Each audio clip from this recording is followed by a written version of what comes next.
Hey Dawn, can you hear me? Yes, good morning. Oh, good. Okay. I wasn't Morning. Morning, Jamal. um yeah, no I'm more glad tech it, difficulties. yeah, glad it's working.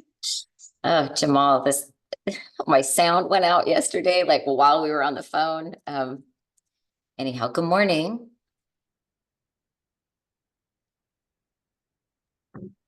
Trying to get to that unmute button. Good There. morning.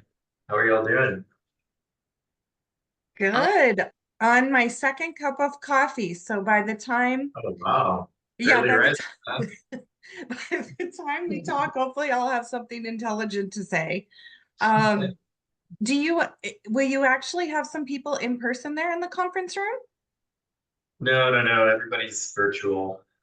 It's just easier to kind of connect this big empty conference room. it's Got it's it. it's so Yeah, telling, like it's so 2024. right. We're so 2021. Yeah. Well, it's just the like no, yeah, fair enough. It's like, where is everyone? Do you need Um, anything from us before the meeting? Sorry, Dawn, I didn't mean to step on your comment. Sorry, what was that? I just wanting to know if you need anything to check in about from us. Oh, I think I'm all set. So I'll have y'all share your screen. I'll give kind of a brief introduction and then turn it over to you. And do you want to just test out sharing your screen really quick to make sure an that idea. everything's all set? Yeah. Yep, I can see your screen. Looks good. How's that look? Perfect. Okay, fantastic. Let's see. Um, oh, what I was gonna say is, gosh, end of August, it seems like everybody else but us is out on PTO this week. Do you expect a decent turnout or are you expecting an end of August turnout? I think it could potentially be an end of August turnout. I definitely know a few people are out right now, but we'll see. Yeah, we shall see.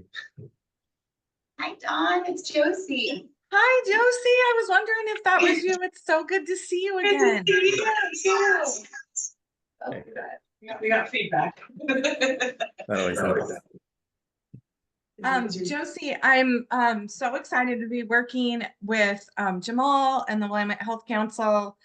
We are so excited too. Oh, thank you. Thanks so Yeah. much for this opportunity. And I'm so excited to introduce my colleague Tracy Grotto as well. Hi, Tracy. Nice to meet you. Hi, Josie. I'm Josie Silverman Mendez. I'm the Deputy Director here at the Health Council. Was the CCO Director at Pacific Source for the Marion and Polk region. So got to work with Dawn previously in that role and really excited to reconnect. Yes, everybody enjoys working with Dawn. Yeah, she's pretty great. Yeah, it's Those nice to are meet you. making me And blush. yeah. Hmm. Hey, Don and Tracy, can you do me a quick favor really quick and tell me if you can hear the audio from this video that I'm about to just kind of test out? Thank you. Let's see here.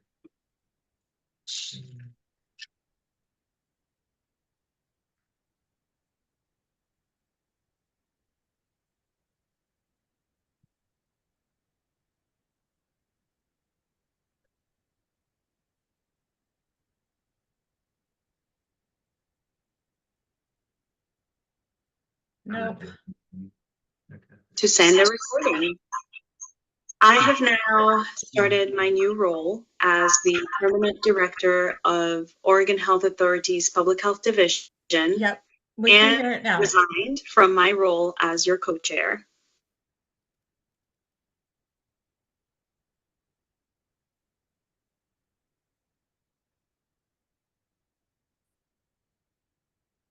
Did she play guitar at the end? For the passion, the innovation, and the support throughout the past 2 years. It has been Jamal, not sure if you're speaking to us, but the conference room is on mute. Okay.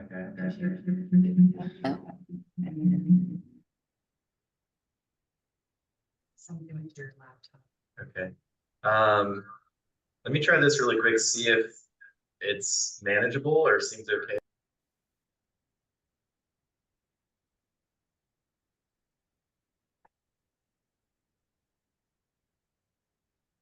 I wish I could have been here live, but I am Yep, we can hear it.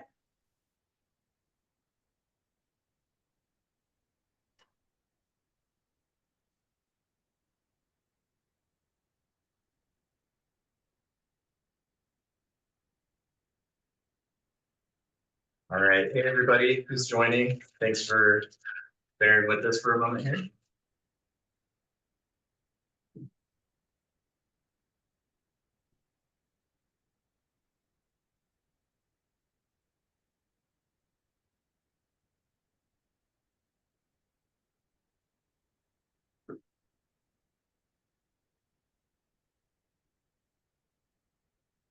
Good morning, folks. We'll give it another moment for everybody to join.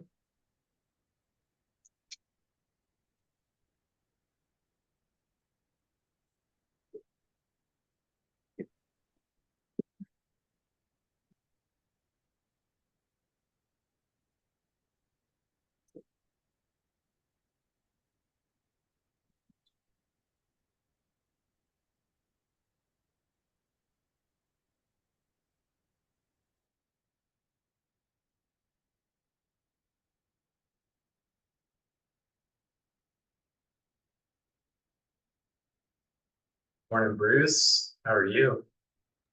Oh, good morning. Just enjoying this beautiful, warm, rainy weather today. Right. Right. It's like folks are still filtering in. Get started in just a moment.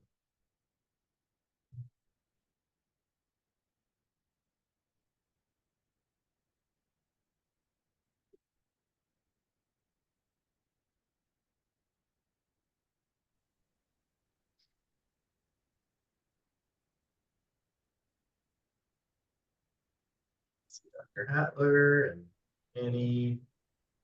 Good morning. Good morning, Noel. And Prashanti. Manu, good morning. Carlos is here. Caroline, Dr. Durbin, Phil, Russ, good morning to you all. Started in just a moment.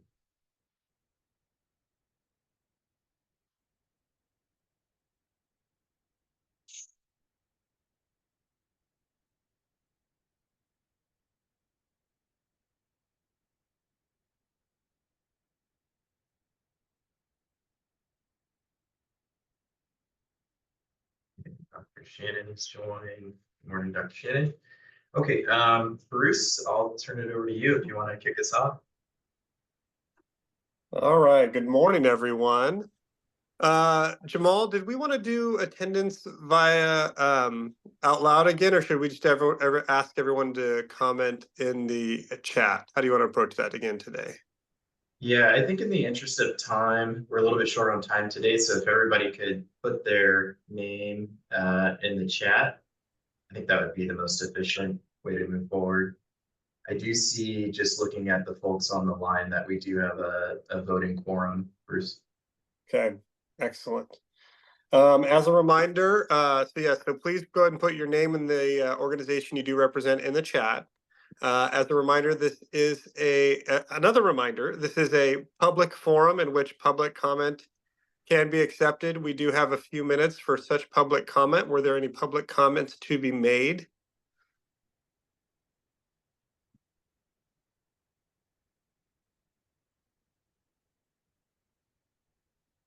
All right. Well, today I believe we have is it a especially recorded message from our very own up and moving Dr. Naomi Biggs? Do we have one of those? We do. Let me share my screen. She was gracious enough to record a farewell message dedicated to all of her former CAP colleagues. So I'll pull that up now and share with everybody.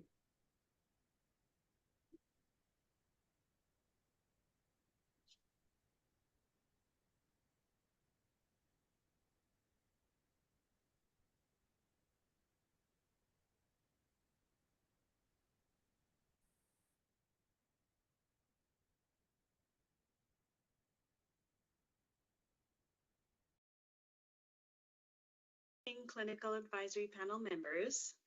I wish I could have been here live, but I am grateful to have had this opportunity to send a recording. I have now started my new role as the Permanent Director of Oregon Health Authority's Public Health Division and resigned from my role as your co-chair. I want to sincerely thank every one of you for the passion, the innovation, and the support throughout the past 2 years. It has been such a pleasure gliding through such diverse perspectives of Marion and Polk healthcare providers and partners. I'm also leaving behind the Childhood Healthcare Access Initiative as it steps from its planning phase to implementation phase. And I want to thank you for the conversations last year and early this year, which helped to build this work up. And thank you for supporting the investment into the work and into the children's health, or our children's health, throughout this work. The communities of the Marion and Polk region are so blessed to have your passion and your dedication. Now, I'm not going too far off. This new role provides an amazing opportunity to collaborate with partners across the public health system with the aim of improving health outcomes for everyone in Oregon. I'm looking forward to strengthening the collaboration between the CCOs, the healthcare partners, and public health. So this is more like, I will see you again soon. Keep up the great work, and I look forward to when our paths cross again. Thank you. Wonderful. That was great. All right. Okay, I'm gonna stop our recording. For the director. Yeah. Naomi was really great. Very helpful in getting the recording ready to go. So, Bruce, I'll pass it back to you. Let me pull up our slides once again. All right. So we've got about another 8 minutes or so in which Jamal and I are going to kind of lead everyone through one of the CAP shared savings initiatives that we have run through the we've run through our committee, the Shared Savings Committee. We did approve it. We did put a vote out to the CAP. And I believe, according to Jamal yesterday, we had 11 of, no, we had 12 of 22 responses, 11 of which were in the positive, one were in the, 11 voted to approve, one voted to not approve. However, we were still lacking in a total number of votes. So I think Jamal and I wanted to walk you through that a little bit. And then seek further information towards towards approval. Jamal, Yeah. you kind of have probably a better idea who's actually voted or not, and so Yeah. but I would say, why don't you help walk us through that before at about Yes. 7:45-ish, we will have the Creech Consulting Group coming in, which is wonderful. They will be discussing with us today their in-depth analysis they'll be doing over the next couple months with the Willamette Health Council, in which they will discuss what's called, I believe, the SWOT, the strengths, weaknesses, opportunities, and threats I wish it was more trends than threats. Threats analysis. So with that being said, that's what we're looking forward to. Jamal, why don't you continue though with WVP's initiative? Yeah, thanks, Bruce. So we did have the majority of CAP members vote on the online form. And as a just a reminder on process, so once initiatives are vetted by the Shared Savings Work Group, they're brought forward to CAP members for an online vote. And if they do pass that 50% threshold for approval through the online vote, they're presented here at CAP for more of our formal discussion and approval. So I did want to maybe it'd be better to open it up for Dr. Shannon, if you're on the line, to just give a brief 1 to 2 minute refresher, and then maybe we can go over some discussions and determine if this is something that CAP is ready to conduct a formal motion to approve. Yeah, Jamal.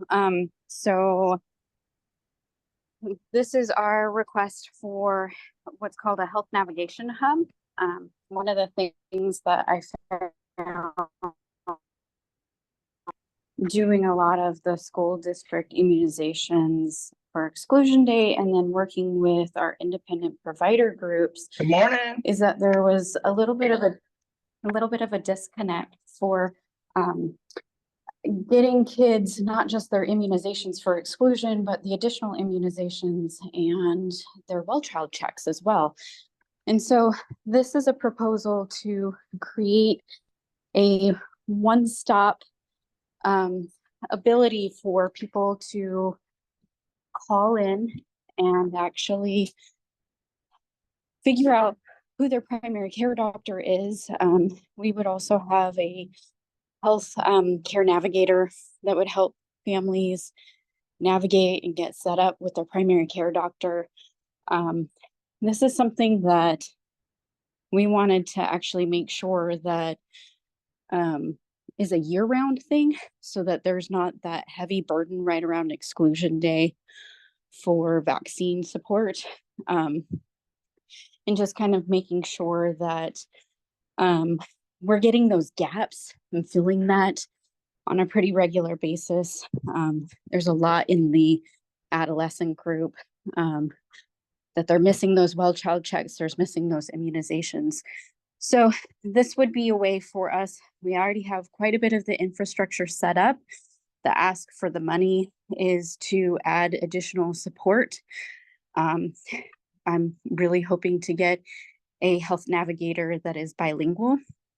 And then we would also have assister services as well for those who are uninsured, or maybe they don't know they're insured, but helping through all of that. And then being able to also fill in some of the gaps for those that aren't insured, making sure that they're still getting their immunizations and support through our mobile vaccine unit, and then coordinating with key partners in the community. So we've met with Willamette ESD, Vive Northwest, Marion and Polk counties, in kind of collaborating in this supported effort and really just wrapping around the families here in Marion and Polk County.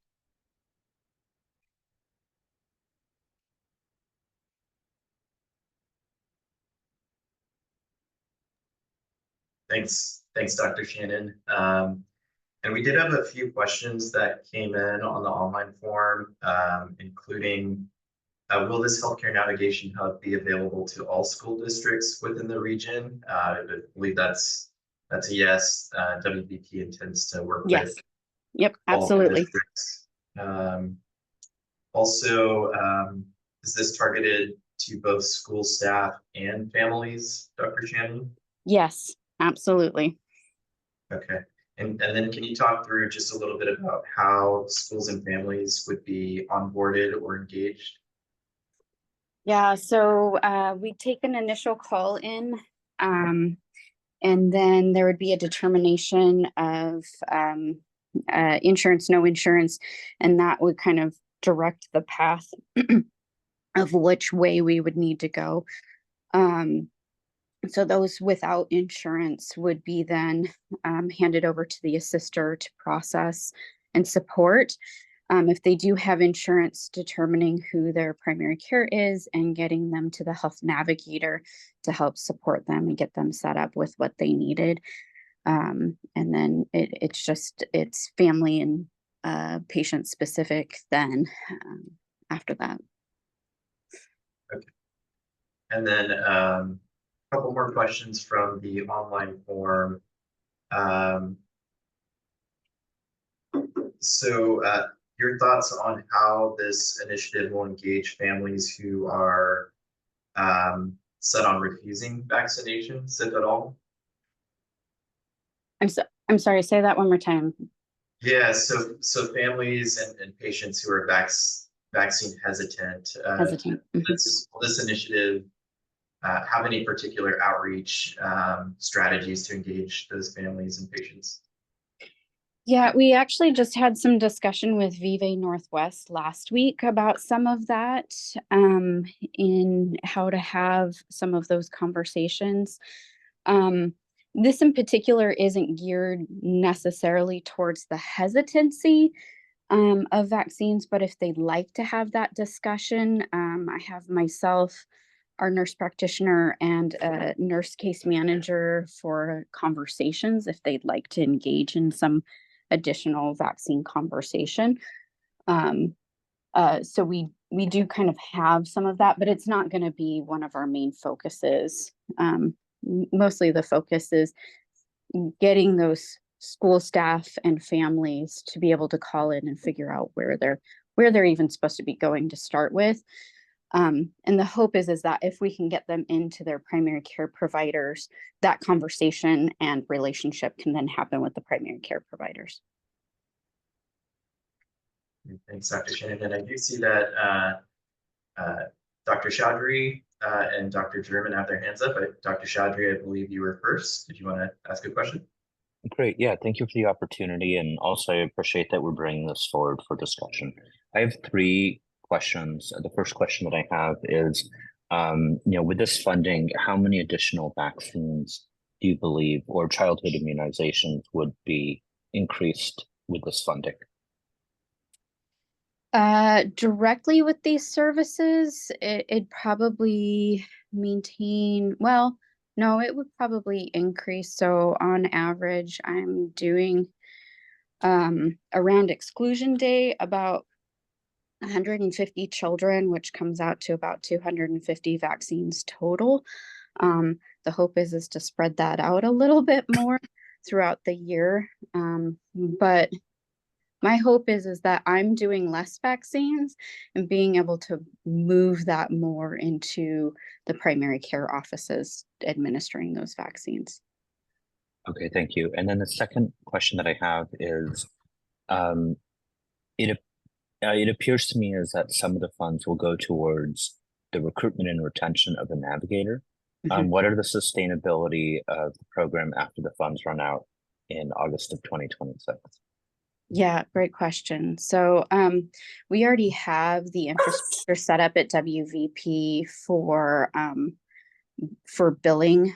And so the hope is that we'll be able to set up and run billing for Health Navigator, which would sustain that long term and if need be, grow it after the grant's done.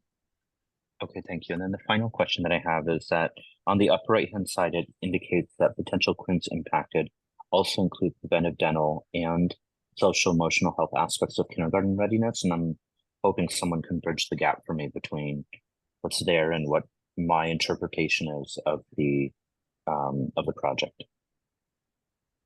Yeah, the hope is that it won't be, so main focus is obviously child checks and immunizations on this, but we're going to also be looking at capturing whether or not they've been with their dental and gotten those dental visits done as well. So getting them connected with our health navigators. And then the social emotional part of it is really just helping them figure out how to get to where they're going so that they can stay in school.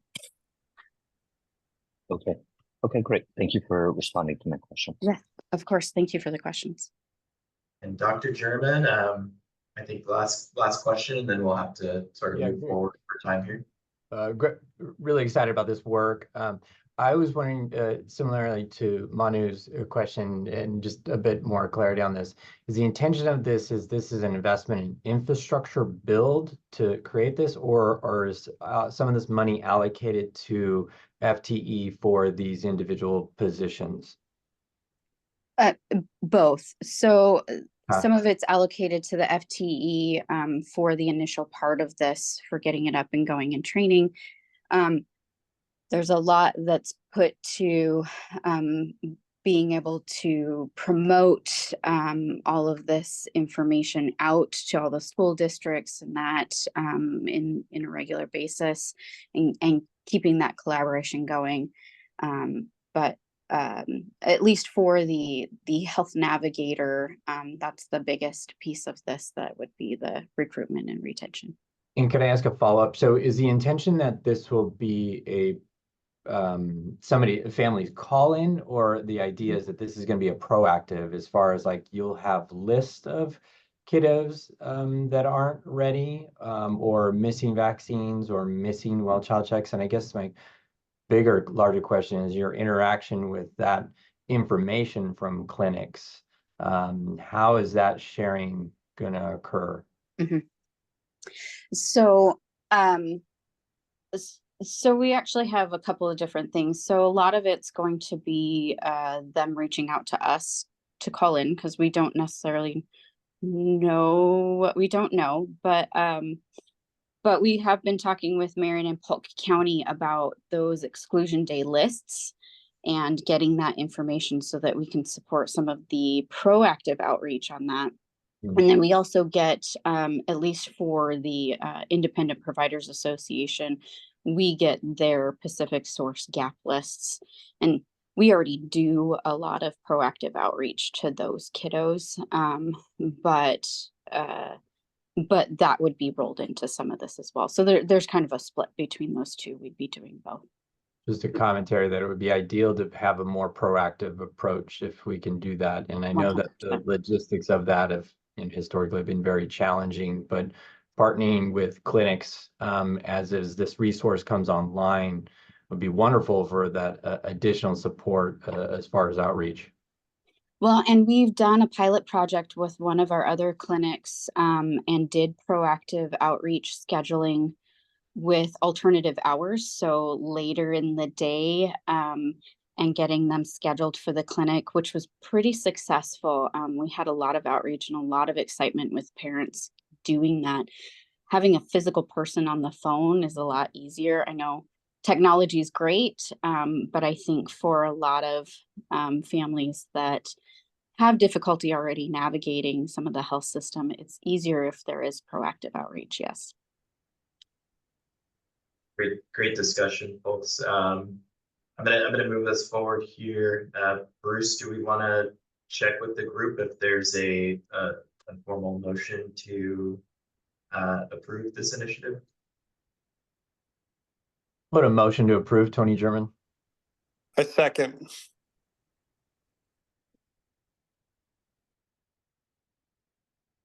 Bruce, I think we'll check if there's all in favor. Okay, so for those in favor, can we get, instead of yay and nay, which is confusing, can we get a yes and then a no? Jamal, can we do that? That sounds good. Okay, for all those in favor, yes? Yes. Yes. Yes. Yes. Those that are opposed with a no? It looks like the yeses have it in this quorum, Jamal. I believe we are ready to go ahead and approve and move on from this. And I think you want to go ahead and introduce the Creech Consulting Group? Yeah. Thanks all. That's really exciting to have that initiative funded, especially in concert with the work that CAP is already funding around broader outreach year-round to ensure that kids are staying in school around exclusion days. So exciting stuff. So I'll go ahead and tee this one up. We have some special guests with us today, joining from Creech Consulting Group, who some of you may be familiar with. Don Creech is joining us, who's one of the pioneers of Oregon's patient-centered primary care homes program, as well as Tracy Grotto, who's an expert facilitator and the former director of Oregon Coalition of Community Health Clinics. Creech Consulting Group, Tracy and Don will be helping CAP over the next 2 months really develop an action-oriented recommendations report on strategies, investments, and policy improvements we can all help to spearhead in order to improve access across our region. And that's access in particular to primary care, behavioral health care, and oral health care for OHP members. This will be an effort that prioritizes building continuity from our past discussions, such as the July Forces of Change input session that you were all a part of recently, and also informed by the latest data and access indicators for our region, such as the CCO CAPS surveys, CAPS member surveys, and Pacific Sources Delivery System Network provider capacity reports. They'll also be conducting some key informant interviews, which hopefully many of you will be a part of as well. So without further ado, let me turn it over to Don and Tracy to introduce themselves and kick us off. Don and Tracy, do you want to share your screen? Yes, thanks, Jamal. I'll go ahead and get that up here.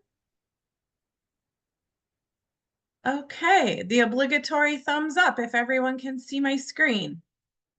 Fantastic, thank you. So good to see those of you that I do know, and I'm excited to get to know those of you that I don't know here today. We are just thrilled to be working with the Willamette Health Council and specifically with this important group of providers and community partners on strategies to improve access to primary care, behavioral health, and oral health in your community. And Jamal already did such a great job introducing us. And so in the interest of time, I'm not going to spend a lot of time talking about myself and give Tracy an opportunity to talk too, but just know that both of us have a lot of experience around health system transformation.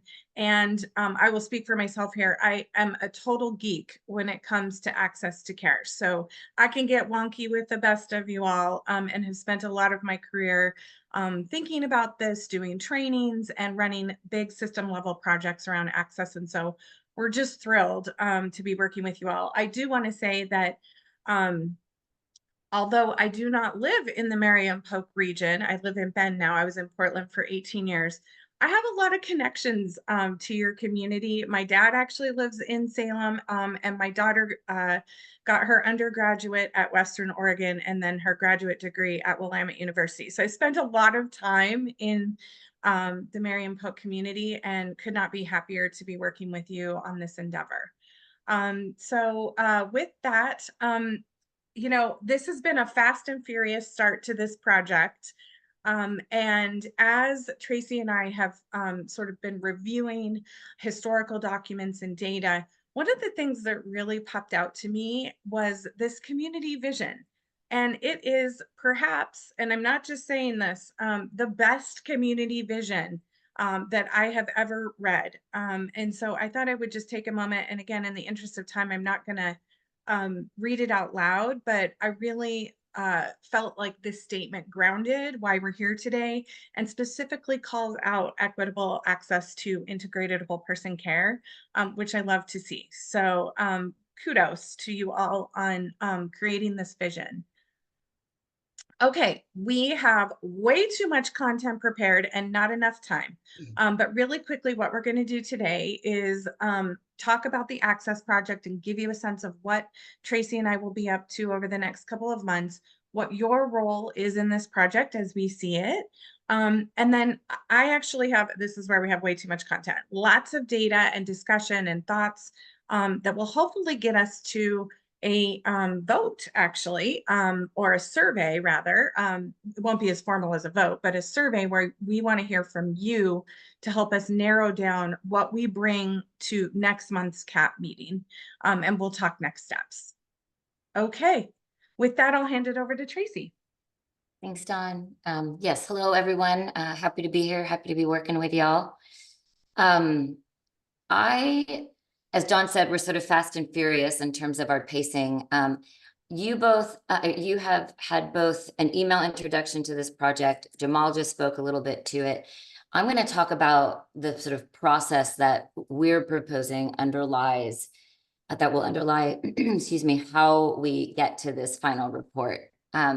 We have some planning constraints given the pace that we're moving, and the availability of you all as very busy folks. So I'm going to walk us quickly through what we're thinking, and then if folks have other ideas or want to stay after the call to offer any sort of raised hands around further engagement around this, that would be great. But basically, in order to sort of set that action-oriented strategic plan, we've got to understand the environment. Where are the gaps? Where are things going well? Where are they not going well? So we've got Dawn really working on the historical data. We're going to talk to you all. And while we might very well do a SWOT analysis, it'll probably also be sort of digging into some of those barriers. So your input's going to be absolutely critical to us moving toward that strategy space. We're going to be doing some stakeholder interviews, and those will be kicking off this week. Invitations are going out this week. They will last through the month of September to about the 27th. And then we'll be doing that analysis and summarizing that and bringing it back towards some of those recommendations as we move forward. What we are attempting to do today is actually narrow in on some sort of access impact areas is what we're calling them. There's a lot of different ways to describe certain things, but what we're looking for are areas in which Dawn and her wonkiness, as she speaks, can kind of drill down and partner with you all to uncover and reveal some of the root cause analysis and barriers that surround some access impact areas. So that'll be largely the September meeting, but we're kicking off and trying to educate around what we believe is going on in your community as a first blush of analysis. Then we move into really making some decisions. Where are we going to select our priority access impact areas? So what are our priorities? Can we then walk into some goal statements, and we'll get into the definition of the SMARTY goal in just a moment. But can we create some real definition that becomes your North Star, and perhaps other organizations in your community that have sort of said, well, this group has done a lot of work to understand and analyze this information. How do we maybe collectively aim to impact some of the access issues that we're struggling with, but really asking you all to set and define some parameters and goals to create the direction, leading to ultimately on the bottom there, the strategies. So action-oriented strategies. So we want to explore other community strategies, CCO focused strategies, provider level strategies. Should we be targeting some member focus areas? And it may not be that you all are investing in every single one of those strategies, but we're offering up sort of a holistic perspective around how to move the dial on some of the goals that you've identified. As I said, because of the interest of time, maybe if there's some questions, dump them into the chat bar. We are going to move into, Dawn, do we have that next slide is the cap role? Thank you. So where do you all exist? Or what role would we like you to play? We want you to really roll up your sleeves with us and try to understand both the current data and some of the limitations, right? We're going to be matching qualitative and quantitative data to try to understand as best as possible what's going on. Then really, as we talked about, identifying those access impact areas. And we're hoping to solicit some of that input from you all today. It'll also be matched with the conversation that I reviewed, watching the video of your dialogue and discussion and voting around the forces of change. And then again, the SMART goals, as we talked about, that's really where we want you to spend some time, September, ideally. And then the action-oriented strategy. So your role is pretty significant in here. but we are here to support and do as much of the heavy lifting around synthesizing and offering you the distilled information that we've learned by talking to people in the community, doing some of those deeper data dives. The community interviews that we're talking about are going to be pretty widespread. So provider specific focus areas, behavioral health, oral health, primary care. We're also talking to Pacific Source, some community groups. We've got a pretty comprehensive list, in other words, to go talk to folks, and that will be distilled. So that is what we were asking you all to sort of buckle up and get on this very fast-paced car ride with us. And the timeline for some of this is what is a little bit in and out of sync, in that we're initiating the interviews, but they will not be wrapped up until the end of September. We meet as a group before that happens. But then we will be in September, where we do the deeper dive analysis. We'll come back in October and present you with a menu, ideally a menu of solutions that you all have contributed to, the community conversations and Dawn's pretty deep knowledge around this topic. And then we'll prioritize that and bring that forward to the board for some further or for some final decision making. I want to check in to see if Jamal has anything to add or amend with that presentation that I've just shared with y'all. Yeah, thanks, Tracy. I think that's spot on. I would just add that in light of the previous conversation around shared savings initiatives, this body also has the potential to utilize some of our CAP allocated shared savings for these access initiatives. So something to keep in mind as we move forward. We may be engaging different partners for investment in access improvements, as well as driving some of those investments ourselves. The other thing is this will all be in concert with the recent community health assessment work that's going on, that's leading into our next 5-year community health improvement plan. So this will certainly align and help to inform where we're going with our broader Marion Polk Community Health Improvement Plan. Thanks. Yeah. And I think that, I mean, just a finer point, this is the beginning of an ongoing conversation. And Dawn and I will be here to support the beginning. And then you all will have the sets of strategies to move that work forward. And that conversation will continue into 2025. I'm quite confident. Okay. Any questions? I'm not seeing anything coming through the chat. I really want to give as much time as we can to the data conversation, because I think that's where the rubber hits the road and folks are going to get pretty excited. So I think without further ado, Dawn, let's go ahead and give you the opportunity to share with this group everything that you've been working on. Okay, thanks, Tracy. Thanks, Jamal. Okay, improving access to care. A couple things that I'd like to keep in mind, because I know like this can be a tough conversation. It can be hard data to look at, and it's a tough topic. And so it's just important to keep in mind that these are system level issues, right? This isn't pointing fingers or, you know, individual people sort of not pulling their weight. This is really about system process, system design, and multi-level faceted strategies that are needed. And so some of you, hopefully some of you got a little bit of a laugh from my little graphic here. But just highlighting that, you know, we've sort of primed people to think that access is an issue. And if it's not an issue, they get suspicious. And so that tells us that we have some work to do around access. So, gosh, I brainstormed and thought of all the different ways where we could just come up with strategies to improve access to care in the community. And, you know, I saw you vote on one of those strategies today around system navigation, right? And that's one of the sort of buckets here. And there's lots of different things that this group could dive into and fund. But before we get to the strategies, we're actually going to ask you to kind of take a step back and think bigger picture and around data. And so with that, I wanted to share with you some of my thoughts around working to improve access to care. As I mentioned, it's complicated. I wish there was an easy solution that we could all just pour our investments into and make an impact. But in my experience, that's not the case.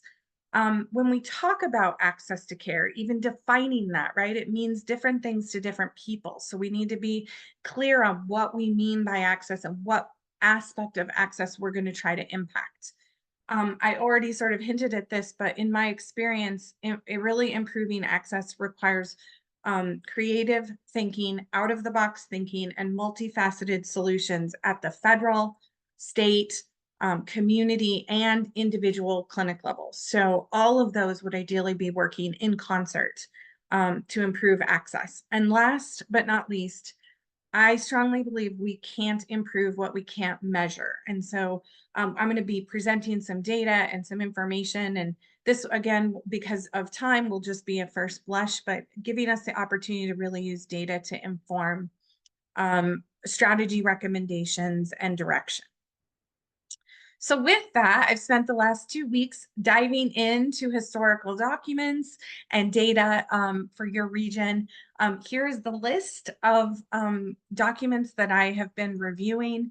If anyone has suggestions for other relevant data or historical information, please, please, please put that in the chat box so that I can check that out. Oh, Noel said, thank you. And please, everyone, by the way, feel free to use the chat box due to time. We want to make sure we capture your input, your thoughts, and everything. So please go ahead and put that in the chat box, and then we can capture that. So again, if you have any thoughts on data or reports or anything that I should be looking at about your community, please, please, please send that along. I really see that as part of the benefit of working with this group is you all have a lot of in-depth expertise in the different areas that you work in. And so we'll need you to help identify some of those critical documents. Okay, so from all this, I'm going to orient you to a slide that's going to be very busy, but I want to just orient you to sort of my thinking on this. So first of all, Tracy alluded to, we've identified access impact areas, and I'm calling those buckets of areas that impact access to care that have associated measures underneath of them. And that's the next slide that we're going to talk about. Is going to have a lot of data and information, but I wanted to first just orient you to these access impact areas. Healthcare spending, and we'll talk about some of the measures and data available around that. Health insurance coverage and cost, provider ratios and workforce development, having a PCP, a dentist, or a behavioral health home. There's actually a lot of literature that shows that just having someone who you identify as your personal provider is the sort of the first step. And I think that that's what the navigation, system navigation project that you just funded, right, is like getting connected and having that relationship and knowing who to go to if you do need care. There are a lot of measures that are based on encounters or engagement. And so we'll talk about some of those. And then we get to actually receiving care. And typically these are preventive services that folks are getting, right? Immunizations or screenings. And patient experience, which is one of my favorite access impact areas. And what else? We'd love to hear your thoughts. This is what sort of came and rose to the surface from the data review. But if you have thoughts on buckets of areas that impact access to care, we'd love to hear from you. Please put that in the chat box. Okay. I do want to say that some of these are, I think, probably better than others in terms of being able to be impacted at the community level. And some of these have really good data points, and some of these don't have really good data points or measures. And so all of those are things that this group gets to think about. And so before I show you the slide with all the sort of data points, here's some considerations for us to kind of think about when evaluating these impact areas and the associated measures. So first of all, which ones are available for the areas of primary care, behavioral health, and oral health, and for which populations, right? Some measures are Medicaid, CCO specific. Some of them are not, and they apply to the entire Marion-Polk region. Does the measure actually reflect access to care? Many of them are proxy measures. So for example, insurance coverage, right? We know that that's a necessary but not sufficient aspect of being able to access care. Is the data able to be stratified to monitor any health disparities or inequities? Just logistically, is that available to us? Is the measure sensitive to change, and at what intervals? So for example, if we use census data, that is not collected very often. And so we're going to have a hard time measuring change at an interval that makes sense, right? And so that might impact our choice of what to focus on. Is the measure something that we can actually move the dial on in our community?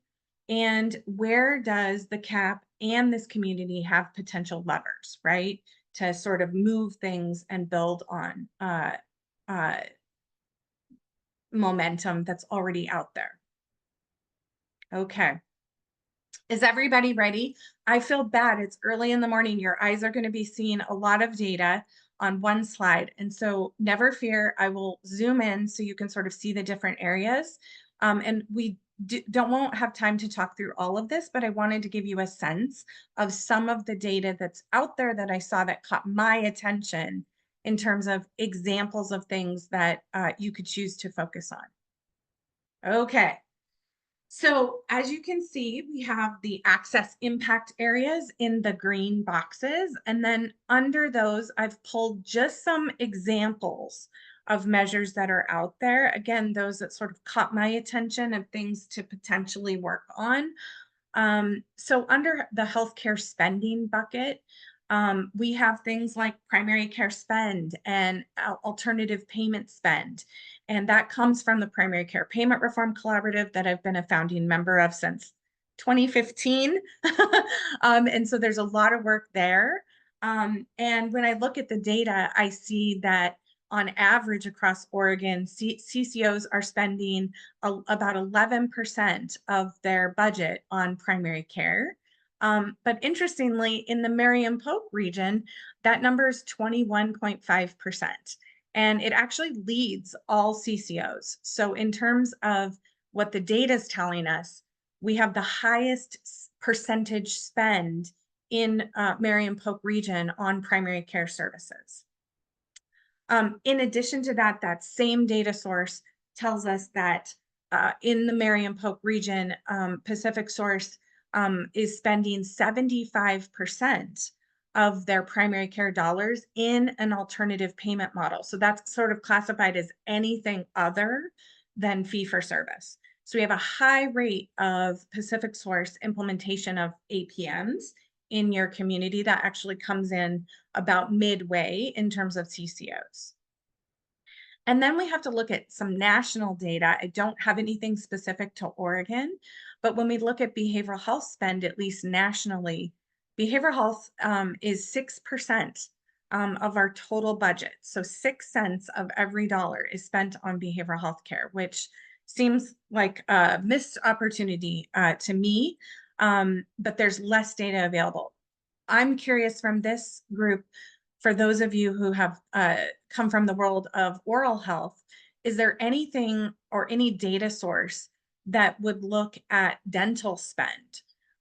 If you do know of that, please feel free to reach out or drop it in the chat box. And Caroline's asking, spend includes behavioral, oral health, or just physical health? This is primary care. The Pacific Source CCO numbers that I'm putting up here are specific to primary care. The behavioral health spend is a national number. I'm not aware that that's available on a local level. Thanks, Caroline, for that question. Okay, so Then Don, we had another question from Dr. German on if that's claims data and non-claims data informing those metrics. Yes, the primary care spend report is available. And actually, I have some slides for you on this. And this is the type of information that we're not going to be able to dive deep into today, but we will definitely share the slides, and we'll be back in September to dive into any more of this that you want to hear more about. So this is the primary care spending report. It's so basically claims. So that's why it's older data. It's 2021 data, but this is from a 2023 publication because it's claims data from APAC, all payer, all claims data. And so there's a big lag with claims data, as we all know. But that's the most recent available data. So they do the primary care spend. Actually, all health plans in Oregon are required by law to spend at least 12% of their budget on primary care. I was involved in the legislation to get that up and going and several years ago. But as you can see in the Marion-Polk region, actually leads all CCOs in the primary care spend. And then again, for the APM spend, it's really claims-based or fee-for-service versus anything else. And they actually break it down in finer APM categories in terms of what types of APM arrangements are being utilized across the CCOs. All this data is publicly available, but I pulled out, and you can actually look at this non-claim spending, that's APM spending by either dollars or percent. I'm showing percent here. If we look at dollars, Marion-Polk actually has the highest primary care APM dollar spend across all CCOs. So another interesting data point for your region. Okay, I'm going to go back to the busy slide here. Okay, health insurance coverage and cost. I'm not going to spend time on that here, but as you can see, there, high rates of insured populations, but still obviously some people unable to access care due to cost sharing, et cetera, high deductible plans, all that good stuff. Provider ratios or workforce development. We looked at some data that was available to be able to see kind of what the trends are. And really, we see Marion below the state average. So when you look at this data, lower is better. So that is a first orientation to this. We see that Marion tends to be below state average, but improving across the provider types. While Polk tends to be significantly below state average and worsening. So that is a trend that's pretty consistent, although we did see mental health improving in the Polk region. Okay. All right. Having a personal PCP, dentist, or behavioral health home, I should say that I'm not aware of any data where we can actually track like attribution to a behavioral health home, but in talking with Jamal yesterday, it's an area I'm really passionate about and actually working on a big project in Utah around that. But really, from a PCP and dental perspective, in terms of the data, really having, that trusted relationship and knowing who you would go to is sort of a really important first step. So you can see with Medicaid adults, 80% have a personal PCP, whereas in 55% identified that they have a personal dentist. So there might be an opportunity there. Around Medicaid children, we have 86% with a PCP and 76% identify with a dentist. The next sort of bucket is encounters. So these are engagement, what I would consider sort of engagement-based measures, right? They're kind of a proxy measure. Did this thing happen? And then we hope other good things happen during that encounter, right? Like a well visit. Just having a well visit is a good indicator that then other good services happen, like preventive care, right? And so you can see here what I pulled out there from the data, as well as the at the very bottom here, the mental health, Medicaid mental health access monitoring. That's a CCO-wide PIP that I was actually involved in helping develop at the state. And that one is at 56.8%, and it includes adults and children. So I think it's a really cool measure that actually looks at people getting connected who have a mental health concern, actually getting connected to behavioral health services. The next bucket is preventive care receipt.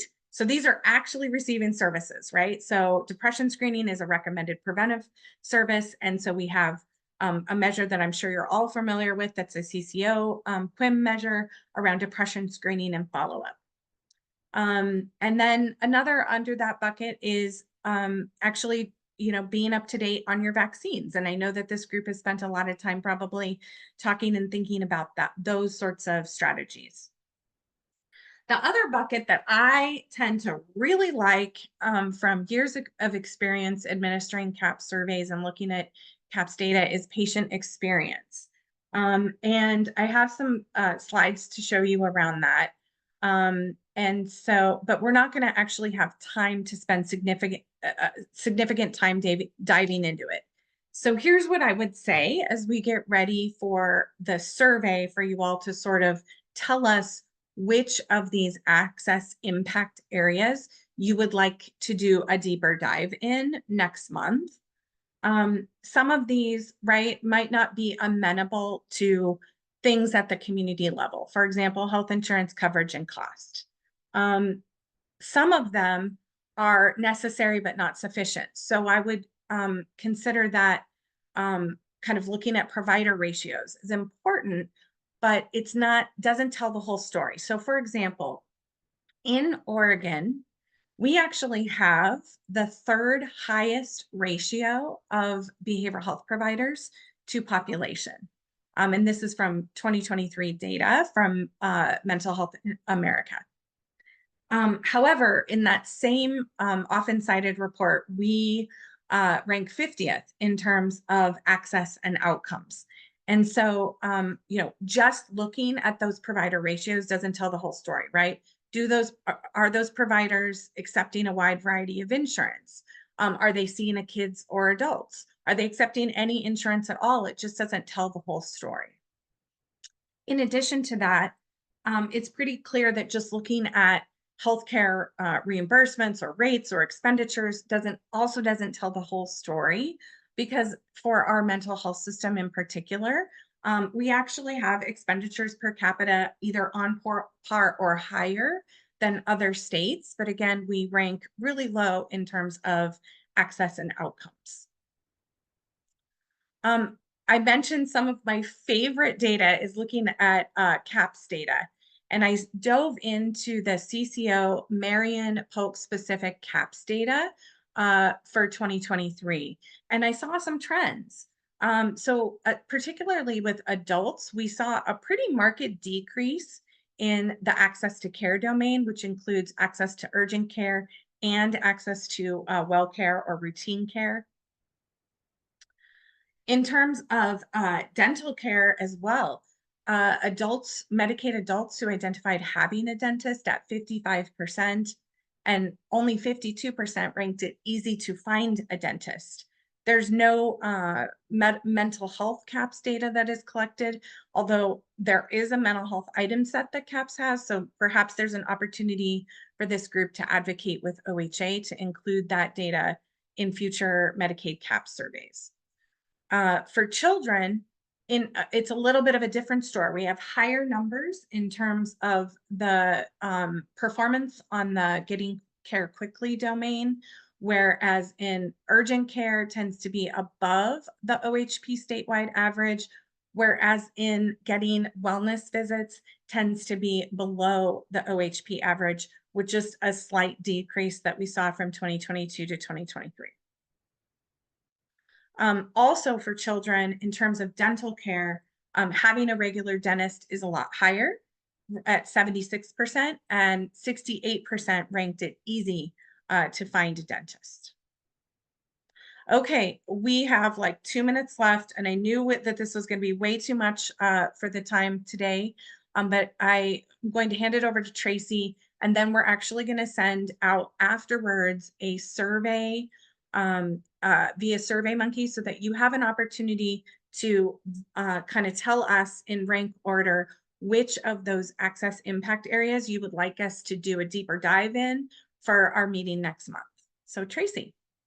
Thanks, Dawn. Yes, I will speak quickly here. So, you know, instead of just having a blank slate in which to say, what do we care about? We're trying to kind of narrow in on what are some of the planning parameters that we should consider when thinking about where to make investments, where to make policy recommendations, et cetera. But so we're floating some of that in front of you right now. We also want you to think about that as you direct us toward that sort of narrowing and deeper focus. So influence and control. You know, focusing on the national level may not be quite as effective as closer to home, as an example. Timeline. We've got to get some things, you know, moving sooner than later, but also let's think about sort of some of our longer term goals. How much resource do we have? How much within our control? And then how much do we think we might be able to leverage through some of these collective impact approaches? You know, are there other partners or efforts that are aiming to improve access that we want to either bolster or align with, or just consider as we are moving forward? And then, of course, always trying to aim for that strategic alignment, both with either the priority areas, your mission, et cetera. We also want to hear, is there anything else that you all want to tell us and or your group that we should be considering as we talk about, you know, sort of that criteria for making decisions is how we're thinking about this. So again, dump those into the chat. I know we were right at 8:30, so Jamal, I might kick it right back to you. These slides will come out. The Survey Monkey will come out. We're hoping to get that information sooner than later. It should take Dawn less than a minute. Yep, there we go. So the link is out. You can actually do it before you leave. I will stay on for just a couple minutes in case folks do want to have any conversations. And Jamal, if you could just leave the chat open for a minute, that'd be great. But Jamal or Bruce, I don't know how you all sign yourselves out, but. Yeah, certainly. And I know folks are busy and probably moving on to clinic time soon, but thank you so much, Dawn and Tracy, for orienting the group to this incredibly important work, incredibly valuable work that we'll be taking on together. I'll just sort of leave it open for a moment if there's any last standing questions or comments that folks have for Dawn and Tracy. And we'll just kind of hang on here for a moment. And be assured, next time you will be doing most of the talking. This was a little bit of an unusual presentation style, but yeah, look forward to seeing you next month.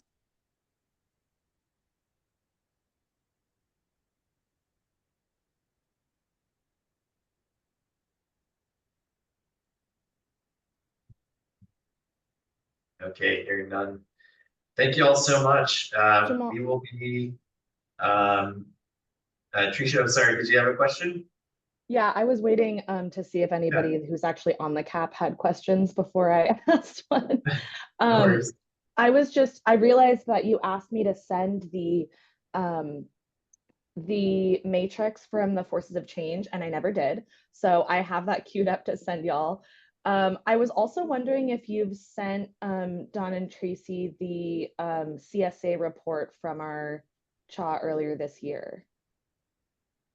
Yeah, so thanks for that, Tricia. So there was some data that Aaron Walker, I believe, from Marion County had provided. So I did get that over to Dawn and Tracy. But that was the one that I specifically was asking for a part of the CSA, right? And then I just don't know if you sent the whole summary report from the status assessment. I don't believe it was the whole summary report, but it was a slide deck specific with access to care indicators. Right. Okay. Well, I might just send you the full CSA just so y'all have it. That'd be great. And you know, if there's not more information than the access data that we pulled earlier this year, then great. But and also, so I've got a matrix from the Forces of Change. I'm going to send the full Excel to y'all, but it has a specific CAP one, CAP matrix. But I thought, might as well just send all the sheets to you because it might be useful for context. That sounds great. Yeah, Yeah. thank you. Thank Thanks you. so much. I love this approach. I'm excited to see where it goes. Oh, thanks, Trisha. All right. Right. See ya. Tracy and Dawn, did you get what you needed from the chat? Yeah, I think there was one question, Don, that is the preventative care receipt data on the slide also from 2021? So we can answer that in the Jamal, maybe we can partner on an email that we send out to the group. Yeah, that'd be great. Just in terms of sort of the documentation and some of the messaging. And then Dawn, if you have an answer to that question, that might be something we can send out.